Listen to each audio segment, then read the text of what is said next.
Hi, welcome to my talk today on engineering secure SSH access for embedded Linux. My name is Colin McAllister. I'm a software engineer at Garmin. I've been working at Garmin for about 3 years and work mainly on maintaining and developing the embedded Linux distributions used on marine products. So Garmin makes a lot of products for boats, including sonars, chart plotters, radars, fish finders, and so a lot of these use embedded Linux distributions. Before we get started today, I wanted to say that I'm not a dedicated cybersecurity professional. I'm an embedded Linux developer who spent a lot of time investigating SSH authentication methods. Today, I wanted to share what I've learned back with the community. This is not a detailed discussion on how all SSH authentication methods work. I have a previous talk that I did at Embedded Open Source Summit that explains all of the different authentication methods and how they compare when we're talking about embedded Linux. Today, I really want to focus on what I think is the best authentication method, which is SSH certificates. One last thing is the views expressed within this presentation are those of mine, and they do not necessarily reflect the views of my employer. With that, let's get started. So, why are we talking about embedded Linux security today? Security is essential for embedded Linux devices. These devices often have a physical presence, be it in the industrial, automotive, marine, medical, or other spaces where these spaces sometimes have direct impact on user safety. Even non-safety critical products have security considerations, like conference room controllers where you don't want people hacking into them and stealing company IP, or your children's baby monitors. Governments are starting to take notice of how security is important on these devices, and we're starting to see new regulations come down the pipeline like the EU Radio Equipment Directive and the new US Cyber Trust Mark. So what is SSH? SSH is short for the secure shell.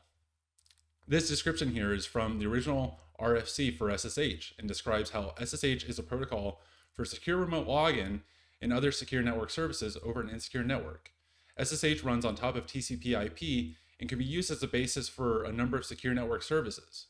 It provides strong encryption, server authentication, and integrity protection, and then also optionally provides compression. So basically, SSH is a Swiss Army knife for developers. You can use it for remote shell access, tunneling and port forwarding, file transfer, X11 forwarding, and all this can be done over an encrypted and authenticated connection. Right here, I have a 600-page book on SSH and SSH alone. To me, that is a testament of how powerful this tool is and how useful it can be for developers. So when we talk about SSH in regards to embedded Linux, this is typically the main interface that developers have to interact with their devices. And so when we're talking about embedded devices, we're talking about them as the SSH server.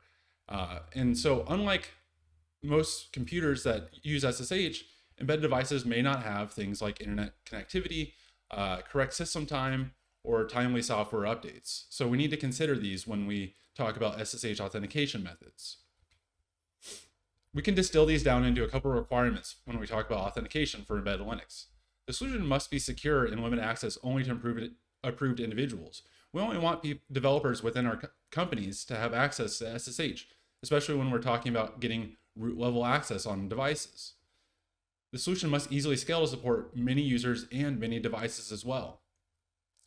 And this is all to say that we need to have authentication potentially without things like internet connectivity or correct system time.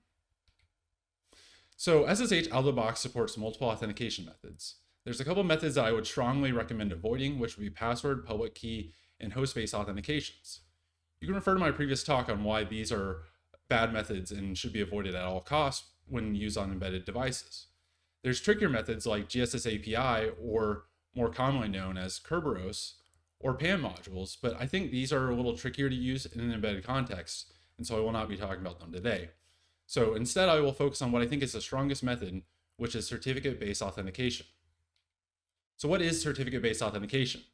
This is where all your host devices trust the public key of a certificate authority. This certificate authority has private keys that are stored within a secure signing server. And today we'll be talking about Vault as that signing server. All clients are free to use their own individual key pairs when using certificate-based authentication. To create a certificate, a client will send their public key to the certificate authority to allow it to be signed by the certificate authority. As an extra step of security, authentication can be done before the signing server will accept a public key and sign that key to generate a certificate. Once the client has a signed certificate, they can then use that with their public and private key pair to authenticate with the host device. The host will verify this certificate using the certificate authority's public key, which is stored on the host machine. So to set up, I have a rough kind of a sketch of what is needed to enable certificate authentication. The first thing we need to do is configure Vault to have a SSH engine to generate certificates. Once that's done, we can deploy the CA's public key to the host device. So we'll save this public key as trusted user CA keys.pub in etc SSH. Once we've done that, we need to update the host SSHD configuration to trust that public key. That can be done by adding trusted user CA keys with the path to the key file to the SSHD config file that's also in etc SSH. This is a rough sketch of the steps that are needed to set up certificate authentication. For more detailed documentation, you can follow the link at the bottom of this slide to learn more about this setup process. Client authentication flow is also fairly simple. If the client does not have a key pair already created, that can easily be done using SSH keygen. Once the client has their key pairs, they will need to authenticate with Vault to be able to sign a certificate. That's done on the next line. Once we do that, then we can use curl to fetch the certificate. You can see that there's a couple things that we need to pass to curl, like the Vault token. We need to tell curl that we want to do a post to the SSH endpoint and pass the public key that we would like to sign. Once we receive the certificate back from Vault, we can then use SSH with that key pair to SSH to the device that accepts certificates. So now I will demonstrate what basic SSH certificate authentication looks like. So for this demonstration, I'll be showing how to use SSH certificates with Vault to connect to a Raspberry Pi 4 with custom firmware built using Yocto. So the first thing I did was create a secrets engine. I've already done this, but I can show you how I configured my SSH secret engine. I have a couple different roles that I've created that I'll be using at different points in my demonstration today. These roles can be assigned to specific users using policies to limit what users can use what roles. These roles can have different settings on how certificates can be requested. And so for these purposes, I've created different roles that have different parameters for each demonstration that I'll be showing. So the first one is I'll be showing client without scope. If I go to the details, I can show you some of the things that I've done for this first role. This allows user certificates to be generated for only the root user. I've set the default username to root and allowed users to root. The max time to live is 8 hours and will be the default time to live as well. But the user may be able to specify their time to live anywhere between 0 seconds to 8 hours. There's no default critical options for this role, but I have enabled all of the extensions as default extensions. And that's the most important things I wanted to show here. So with that, I'll show how I configured the device side. Within my Yocto build system, I've configured OpenSSH to trust the public key associated with that SSH engine. This is done by downloading the user's, the certificate authority's public key and storing it within my build system. I then reference that within my recipe, my OpenSSH recipe, to be able to install that to the etc SSH directory. You can see that through CA path here. I then make sure to add the trusted user CA keys line to my SSHD config file for both the main config file and also the SSHD config read-only file. So let's first look at this Raspberry Pi that we've configured as the host embedded Linux device. This device has a firmware that I built using Yocto with the OpenSSH modifications that I previously showed. If we look inside the etc SSH directory, we can see that there's a user CA pub key that has been installed. We can also look at the very end of the SSH config file and see that the trusted user CA keys line has been added with a path to the user CA public key. So at this point, our device has been configured to trust our certificate authority. So now let's show what the client side looks like. So if I try to SSH into my Raspberry Pi device, we'll see that authentication is enabled as I'm prompted for a password. So now I'll show what this certificate authentication flow looks like. The first thing we'll need to do is to create a new key pair.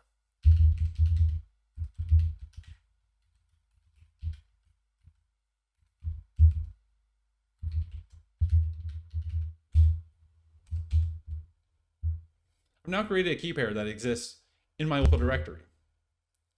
The next thing I'll need to do is to authenticate.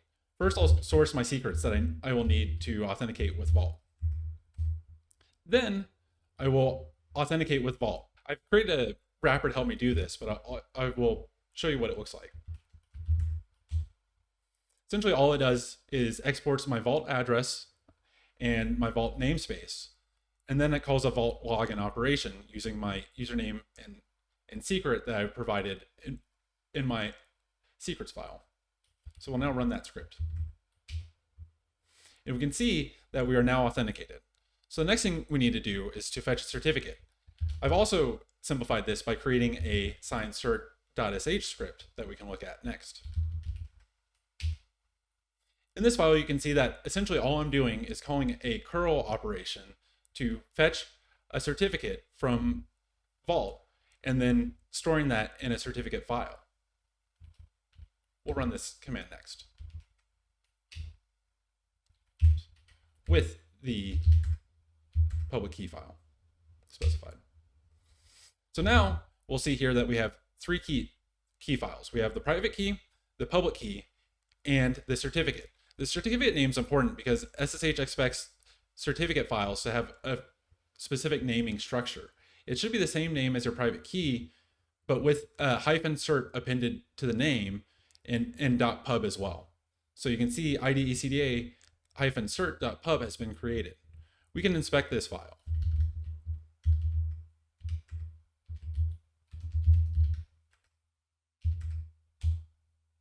And see that we have a valid certificate.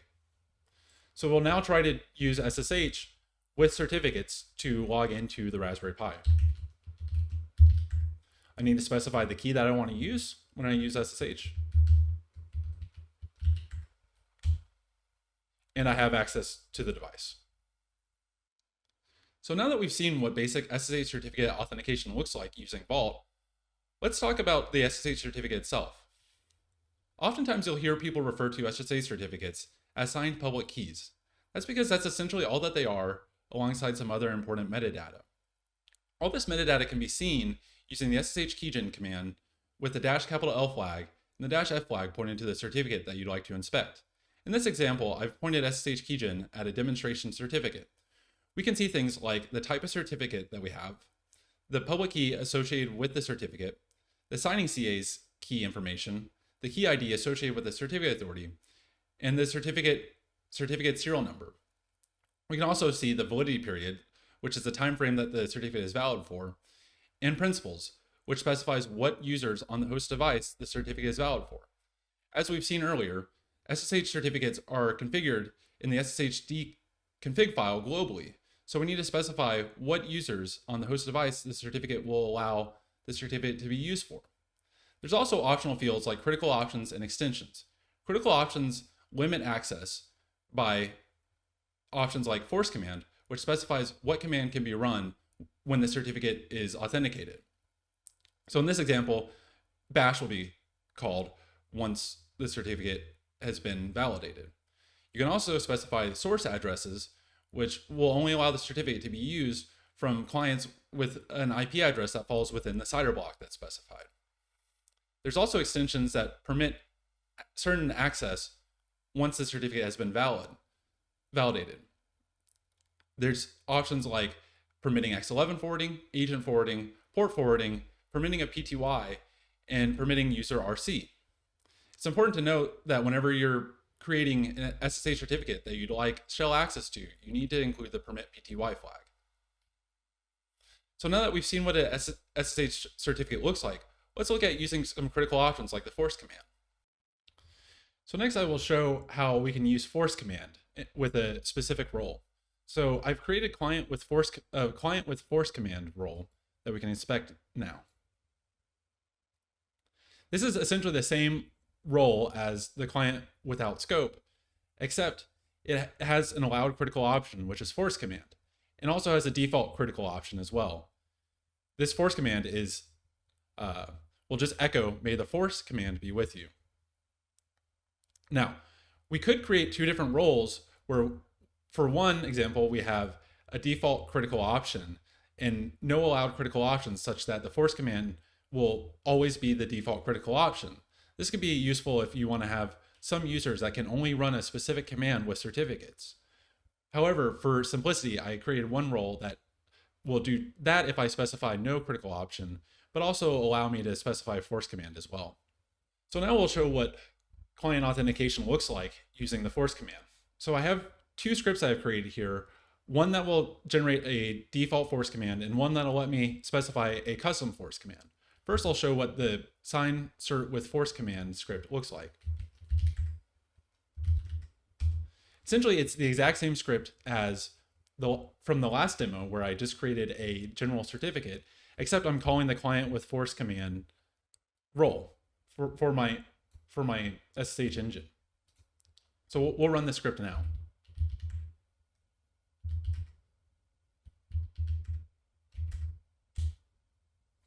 So now I will SSH in using this certificate.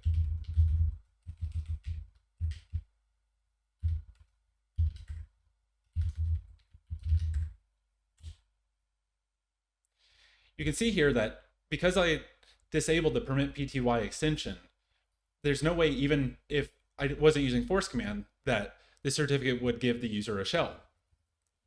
The other thing you'll notice is that my echo, may the force command be with you, is printed out and then the connection is immediately closed.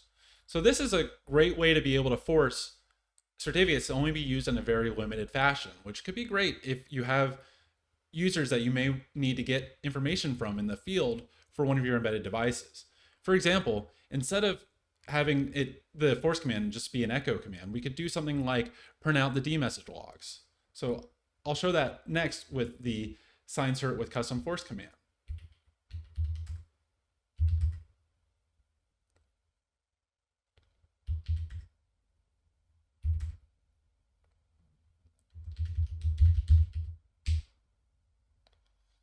So if we look at the certificate,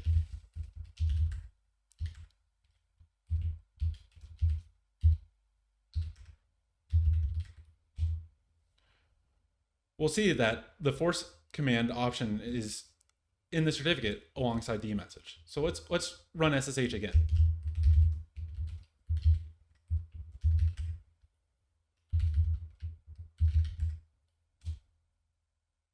You can see here that it prints out the logs. So this could be a great way to hand a very limited key pair and a certificate to either a client or partner or someone else that you don't trust with full SSH access to be able to relay logs back to developers.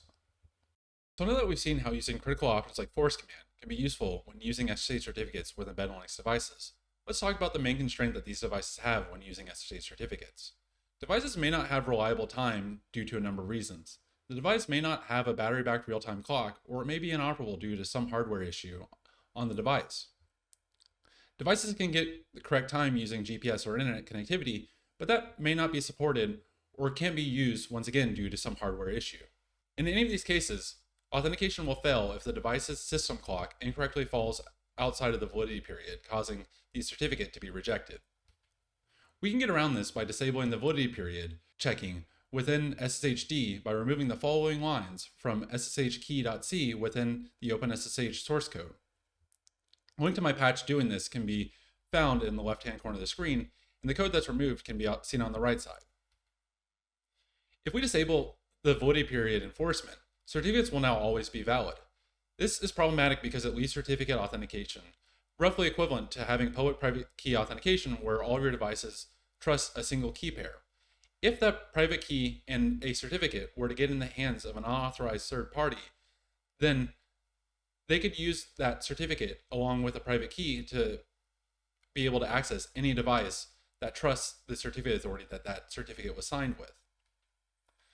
We can mitigate this by binding certificates to the device identity domain instead of the time domain. So assuming that each device has an accessible unique identifier, we can add a new critical option that contains the unique identifier that we want to connect to. We can call this critical option hostname@company.com as an example. Within the OpenSSH documentation, it specifies that if you add your own critical options, you should post-pin the critical option name with your company's domain. So if we patch SSHD to only accept certificates when the device identity matches the identity passed with the critical option, then we can bind certificates to the device identity domain instead of the time domain. If you use this alongside validity period enforcement, you make certificates even more restrictive, where it can only be used on a single device for a specified period of time. We can do this and add this new critical option by adding some changes to the authoptions.c file within the OpenSSH source code. A section of my code is included on the right that shows us getting a unique identifier from the device tree. That's the CPU identifier. A link to my patch can be found in the left-hand corner of the screen. So now I'll demonstrate how we can use a unique identifier with certificates. So now I will demonstrate how we can use Vault and OpenSSH to limit certificates across the device identity domain instead of the time domain. So the first thing I need is a role configure that will apply the new critical option. We can see that with a client with scope role. So this is essentially the same exact role as the previous roles that I've shown you, except we have an allowed critical option, which is our serial@company.com custom critical option. Now it's important to note that we need to make sure that this critical option is always applied with how we have OpenSSH configured, because if this critical option doesn't exist within the certificate, it will not be checked, and so the device will not, that certificate will be valid for any device. So for that reason, we have a default critical option of the serial number being all zeros. This ensures that even if the serial@company.com critical option is not provided by the client, a default critical option will still be applied. So now let's look at what client authentication looks like with this custom critical option. So for this demo, I have the device's serial number contained within a text file inside my demo directory. It's important to note that you need some way to have the device serial number publicly accessible. Otherwise, if you don't know what the device serial number is, it'll be difficult to generate a certificate with a device identifier included. This could be done in a multitude of ways. For example, you could have, if your product has a display, you could have the product display the serial number within the settings menu. You could also potentially have the serial number printed as on some sort of label on the product. Or you could have the serial number accessible through some programmatic means, like having a REST API to retrieve it, or using MDNS.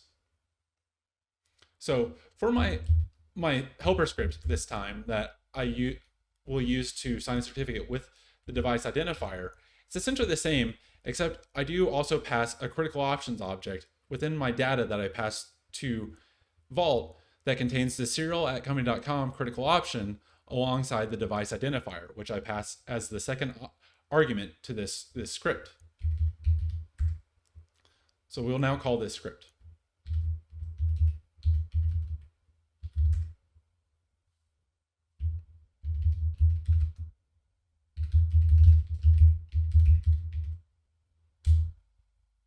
We can inspect the certificate.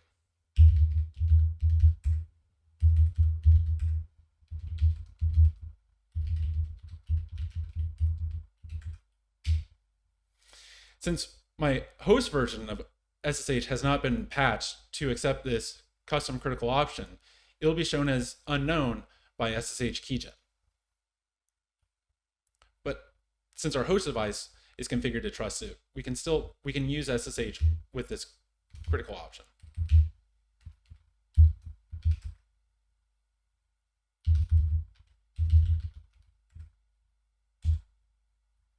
You can see that we have access.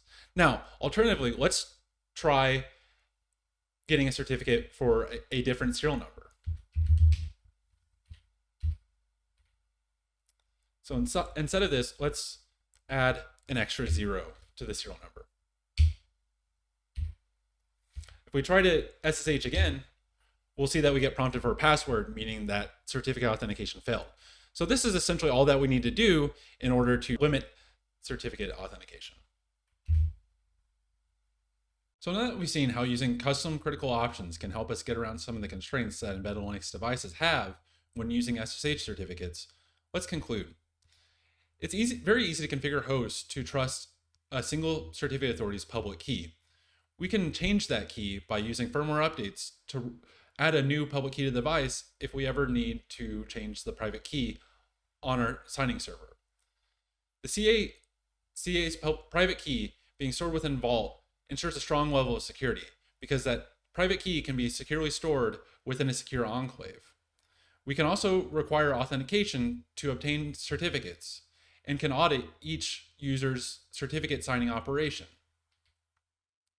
If time is supported on your devices, certificates can be very short-lived, ensuring a very granular level of access for your users. If time is not supported, critical options can be used to restrict certificates across a separate domain other than time, as we've seen. Other critical options and extensions can add extra flexibility and features too, like force command. And one thing we haven't talked about yet today is that we can also use certificates to authenticate hosts to clients. If anyone's ever used SSH and seen that prompt that they get at the very start of an SSH session, whether they want to trust the host keys or not, this can be circumvented by having the host have signed host certificates such that the client can add a trusted certificate authority to their known host file. So if a device is encountered that has a signed host key, that device will automatically be trusted. I've included a couple references here that for anyone that wants to look at my slides later. And so the reference that I've included is the OpenSSH certificate standard and my OpenSSH patches that I've demonstrated today. I also have links to Vault's SSH engine docs and the SSH API docs as well. If anyone's interested, I did do a talk that I referenced last month on engineering secure SSH access for engineers, where I talk more about the various authentication mechanisms and how each one of them can be used on embedded Linux devices. With that, I'd like to thank you for your time, and feel free to contact me through either GitHub or LinkedIn. If you have any questions, please feel free to ask them in the chat.